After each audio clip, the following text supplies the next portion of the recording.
नमस्कार मित्रांनो, बघा अशा प्रकारचे प्रश्न जर तुम्हाला परीक्षेत विचारले तर या प्रश्नांना कसं सोडवायचं ते बघून घेऊया. तुम्हाला प्रश्न दिसताना खूप कठीण वाटत असेल, पण याच्या मागचं बेसिक जर तुम्ही जाणून घेतलं तर अशा प्रकारचे प्रश्न आले तर तुम्ही 2 सेकंदात याचं उत्तर काढणार आहे. ठीक आहे, तर बघून घ्या बेसिक कसं असतं याचं.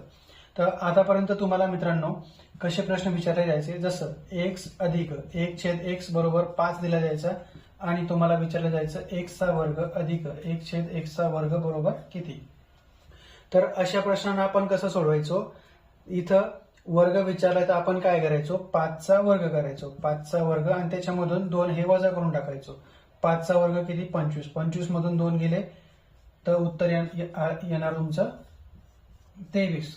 तसंच हा प्रश्न आणि हा प्रश्न सेम आहे. कसा सेम आहे तर मी सांगतो तुम्हाला. जसं बघा आता इथं x चा घातांक किती आहे, 1 आहे, पण आपण लिहत नाही.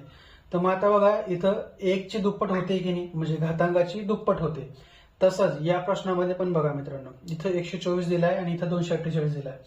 तर 124 ची काय होते, दुप्पट होते, म्हणजे 248. तर या प्रश्नाला जसं सोडवलं तुम्ही तसंच या प्रश्नाला पण सोडवायचं आहे. तर काय करायचं मित्रांनो, 5 चा इथं पण वर्ग करायचा, त्याच्यामधून 2 हे वजा करायचे. तुमचं फायनल उत्तर येणार आहे 23. तुम्हाला जेव्हा प्रश्न विचारला जाईल तेव्हा 124च्या जागेवर दुसरी संख्या पण राहू शकते. इथं बघा 100 दिला जाईल तुम्हाला, ठीक आहे, आणि इथं विचारला जाईल तुम्हाला 200.